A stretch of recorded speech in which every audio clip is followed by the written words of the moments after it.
Well students, आज का हमारा टॉपिक रहेगा units of rate constant for different orders. जैसा कि हमने पिछले लेक्चर में बच्चे रेट लॉ के बारे में पढ़ा था, ऑर्डर ऑफ फ्रैक्शन के बारे में पढ़ा था। रेट लॉ एक्सप्रेशन में जो कंसंट्रेशन टर्म जाती हैं उनकी जो पावर्स होती हैं, जब उनका सम करते हैं उसको बोलते हैं ऑर्डर ऑफ फ्रैक्शन। जहाँ आप सिंपली ऐसा भी कह सकते हैं, number of the concentration terms on which rate of fraction depends is called order of fraction. तो इन जनरल हम रेट लॉ को कैसे लिखते हैं, D x upon D T जो रेट ऑफ फ्रैक्शन का सिंबल है इक्वल टू के जो रेट कांस्टेंट जिसका हमने यूनिट निकालना है इनटू कंसंट्रेशन की पावर एन। एन क्या है, ऑर्डर ऑफ फ्रैक्शन। तो जे वाला जो के है इसका हमने बच्चे निकालना है यूनिट। अब फॉर डिफरेंट ऑर्डर्स हम इसको ऐसे लिख सकते हैं, हम जे वाली जो साथ में टर्म है इसको हम वहाँ राइट साइड से लेफ्ट साइड ट्रांसफ़र कर रहे हैं, तो हमारे पास क्या आ जाएगा, 1 कंसंट्रेशन की पावर एन। जब वो इधर से इधर आ गया, साथ में डी एक्स डी टी इसके साथ पहले ही है, तो उधर क्या बचा बच्चे, उधर के बच गया। तो के को हम उधर से हटा के तो इधर भी लिख सकते हैं, तो हमारे पास के आ गया 1 कंसंट्रेशन टर्म की power n into d x d t. Simply हमने क्या किया है, के को वहीं रहने दिया है, कंसंट्रेशन की पावर एन को हमने इधर ट्रांसफ़र कर दिया है। अब हम इसको आगे बढ़ाते हैं, 1 कंसंट्रेशन टर्म की पावर एन जे आ गया इंटू डी एक्स का, डी एक्स भी एक वेरी स्मॉल कंसंट्रेशन है तो ये भी कंसंट्रेशन, और नीचे डी टी जो है वेरी स्मॉल टाइम है तो ये हो गया टाइम। तो हमने इस डी एक्स के लिए भी कंसंट्रेशन लिख लिया क्योंकि इसका यूनिट कंसंट्रेशन है और डी टी का यूनिट क्या है, टाइम है। अब हम क्या करेंगे बच्चे, इन दोनों को, दोनों कंसंट्रेशन जो न्यूमरेटर और डिनोमिनेटर में इनको कंबाइन कर देंगे, तो ये हो जाएगा कंसंट्रेशन की पावर क्या हो जाएगा, इसकी पावर 1 है, इसकी पावर n है, तो 1 माइनस एन। जब हम न्यूमरेटर और डिनोमिनेटर की टर्म्स को कंबाइन करते हैं जो सेम होती हैं तो पावर जो है उनकी सब्ट्रैक्ट हो जाती हैं, तो 1 माइनस एन। तो टाइम डिनोमिनेटर में है, जब टाइम न्यूमरेटर में जाएगा तो क्या हो जाएगा, टाइम की पावर -1। तो ये के का फार्मूला बन जाएगा कंसंट्रेशन की पावर 1 माइनस एन, टाइम की पावर -1। तो आगे हम जानते हैं कंसंट्रेशन का हम यूनिट क्या लिखते हैं बच्चे, इसका यूनिट लिखते हैं मोल्स पर लीटर, और टाइम का यूनिट क्या लिखते हैं हम, टाइम का यूनिट लिखते हैं बच्चे हम सेकंड। तो जब हम कंसंट्रेशन के लिए मोल पर लीटर और टाइम के लिए सेकंड लिखेंगे तो हमारा के का यूनिट क्या बन जाएगा, के का यूनिट बन जाएगा कंसंट्रेशन, मीन्स कंसंट्रेशन को हटा के इसकी जगह क्या लिखना है, मोल्स पर लीटर और उसकी power 1 minus n into time के लिए क्या लिखना है, सेकंड की पावर -1। जब हम इस ब्रैकेट को हटाएंगे तो के का यूनिट बन जाएगा मोल की पावर 1 माइनस एन अलग कर दिया हमने, इंटू लीटर की पावर क्या होगा, लीटर के पास -1 पहले ही अंदर है, जब -1 को 1 माइनस 1 से मल्टीप्लाई करेंगे तो n माइनस का है प्लस का हो जाएगा, 1 प्लस का माइनस हो जाएगा, मीन्स 1 माइनस एन का बन जाएगा n-1। तो मोल की पावर 1 माइनस एन ही रहेगी, लेकिन लीटर की पावर क्या बन जाएगी, n-1, क्योंकि साइन चेंज हो जाएंगे -1 की वजह से, इंटू सेकंड इनवर्स तो साथ में रहेगा ही रहेगा। तो ये जो है ये unit of the rate constant for nth order है, it is nth order unit of के फॉर nth ऑर्डर। अब हम इसको जीरो ऑर्डर के लिए, फर्स्ट ऑर्डर के लिए कैसे इंप्लीमेंट करना है वो देखते हैं। तो यूनिट ऑफ के क्या है, मोल की पावर 1 माइनस एन, लीटर की power n-1, second inverse where n क्या है, ऑर्डर ऑफ रिएक्शन। जब n इक्वल टू 0 है मीन्स हमारा जीरो ऑर्डर रिएक्शन है, तो यूनिट ऑफ के क्या आएगा, आप देख सकते हैं मोल की power 1 minus n means 1 minus 0, litre की power n-1 mean 0-1 and second inverse तो है ही है, तो ये बन जाएगा मोल की पावर 1 मोल ही रहेगा, लीटर की पावर -1 रहेगा, सेकंड की पावर -1, तो moles per litre per second इसको हम प्रोनाउंस कर सकते हैं, जहाँ moles litre inverse second inverse क्या है, यूनिट ऑफ के फॉर जीरो ऑर्डर रिएक्शन।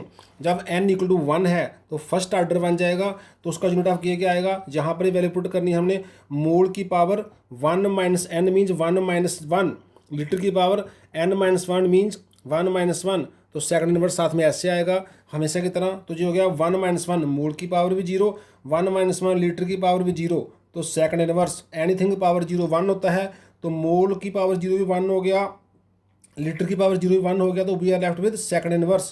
तो यूनिट ऑफ के for first order is second inverse या टाइम इनवर्स।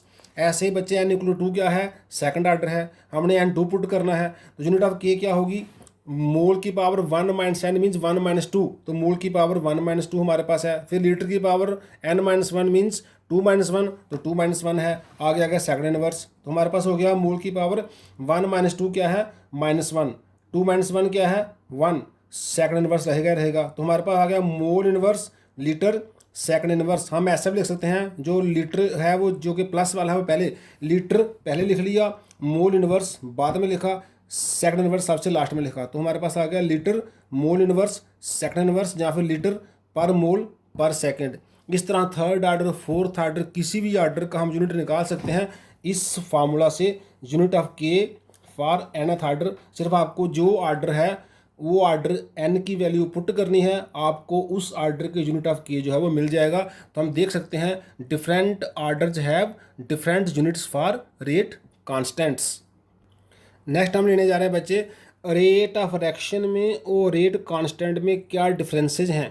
पहला दोनों का डेफिनेशन लिखा हमने, जो दोनों डिफर करते हैं हमने पढ़ा हुआ है, change in concentration of reactant और प्रोडक्ट पर यूनिट टाइम को बोलते हैं रेट ऑफ रिएक्शन, और it is equal to rate of a reaction when molar concentration of each reactant is unity. जब हर रिएक्टेंट की कंसंट्रेशन को यूनिटी मान लेते हैं तब जो रेट ऑफ रिएक्शन आता है वही रेट कांस्टेंट हो जाता है। ये दोनों की डेफिनेशन है। आगे बच्चे देखिए, at any time it depends upon molar concentration of reactants. ये जो रेट ऑफ रिएक्शन है ये मोलर कंसंट्रेशन ऑफ रिएक्टेंट पे डिपेंड करता है। Higher is the concentration higher is the rate, less is the concentration lower is the rate. लेकिन ये तो रेट कांस्टेंट है, does not depend upon concentration of reactant, जिसकी वैल्यू कांस्टेंट रहती है। आगे आप देख सकते हैं, its units are always same. Rate of reaction का यूनिट हमेशा सेम रहता है, जो क्या है हमने पढ़ा था last time, moles per litre per second. और जैसे हमने आज पढ़ा, रेट कांस्टेंट के डिफरेंट आर्डर के डिफरेंट यूनिट्स होते हैं। So different units for different orders we have for rate constant. तो these are the few differences between rate of reaction and rate constant. बच्चे अब हम देखते हैं मॉलिक्यूलरिटी ऑफ ए रिएक्शन। इसका डेफिनेशन क्या है, द नंबर ऑफ एटम जो हों, आयन जो हों, मॉलिक्यूल जो हों, that must collide with one another simultaneously to bring about a chemical reaction, उसी को बोलते हैं मॉलिक्यूलरिटी ऑफ रिएक्शन। किसी रिएक्शन का साइमल्टेनियसली मतलब एक साथ कितने एटम कितने आयन कितने मॉलिक्यूल आपस में कोलाइड करते हैं, आपस में मिलते हैं ताकि रिएक्शन हो जाए। तो जितने वो मिलेंगे साइमल्टेनियसली कोलाइड करेंगे रिएक्शन करने के लिए, वो हो जाएगी molecularity of that reaction. Simply हम ऐसा भी कह सकते हैं बच्चे, number of reactant species taking part in a simple elementary reaction या single step reaction is called molecularity of reaction. किसी रिएक्शन के सिंगल सिंपल स्टेप में जितने रिएक्टेंट स्पीसीज टेक पार्ट करते हैं वो उस रिएक्शन की मॉलिक्यूलरिटी हो जाती है। जैसे ये रिएक्शन देख सकते हैं आप, एग्जांपल O2F2 से हमें O2 + F2 मिल रहा है, इसमें एक ही मॉलिक्यूल रिएक्टेंट का टेक पार्ट कर रहा है, इस रिएक्शन मॉलिक्यूलरिटी क्या हो गई 1। ये रिएक्शन है 2HI gives us H2 + I2, इसमें 2HI के रिएक्टेंट के मॉलिक्यूल आपस में रिएक्शन कर रहे हैं, तो HI 2 बार कोलाइड कर रहा है, तो मॉलिक्यूलरिटी क्या हो गई 2। इस रिएक्शन में देखिए आप, 2NO + O2 gives us 2NO2, इसमें 2 NO के रिएक्टेंट और एक ऑक्सीजन का रिएक्टेंट आपस में मिल रहे हैं, तो 2 इसके मॉलिक्यूल एक इसका मॉलिक्यूल, मॉलिक्यूलरिटी क्या हो गई 3। तो जितने रिएक्टेंट के molecule single step of reaction में टेक पार्ट करते हैं उन सब को हम बोलते हैं मॉलिक्यूलरिटी ऑफ दैट रिएक्शन। इसका मॉलिक्यूलरिटी 1 है, इसका मॉलिक्यूलरिटी 2 है, इसका मॉलिक्यूल 2 + 1 3 है। लास्ट में अब हम देखते हैं ऑर्डर ऑफ रिएक्शन में और मॉलिक्यूलरिटी ऑफ रिएक्शन में कुछ डिफरेंसेस क्या हैं। फर्स्ट तो मैंने लिखा नहीं है, ये क्या है, ये दोनों की डेफिनेशन लिखनी है आपने। जैसे हमने पढ़ा हुआ है, the sum of the powers of the concentration terms in the rate law expression is called order of reaction. और जब भी हमने पढ़ा, the number of the species of the reactants taking part in a single step of reaction हो गया molecularity. तो ये हो गया फर्स्ट डिफरेंस दोनों का।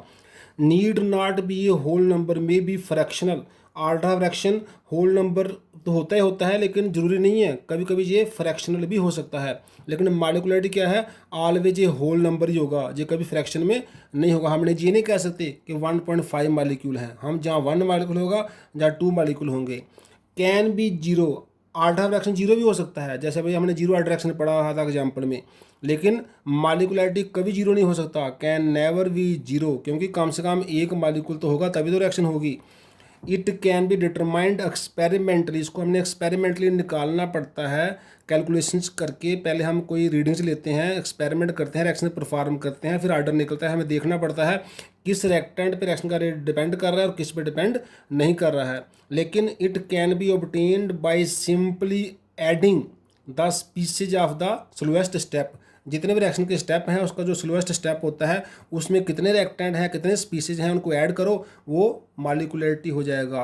Applicable to elementary as well as complex reactions. Order of reaction जो है एलिमेंट्री होता है, सिंपल रिएक्शन के लिए भी निकाल सकते हैं, कम्प्लेक्स रिएक्शन के लिए निकाल सकते हैं हम ऑर्डर ऑफ रिएक्शन। लेकिन मॉलिक्यूलरिटी सिर्फ सिंपल रिएक्शन में होती है, ओनली फॉर एलिमेंट्री रिएक्शन ही हम मॉलिक्यूलरिटी देखने के लिए हमें सिंपल रिएक्शन जो कि जिसको एलिमेंट्री रिएक्शन ही कहते हैं हमें वही देखनी पड़ती है फॉर मॉलिक्यूलरिटी। तो ये कुछ डिफरेंसेज हैं order of reaction and molecularity of reaction में। आज इतना ही रखते हैं हम। थैंक्स।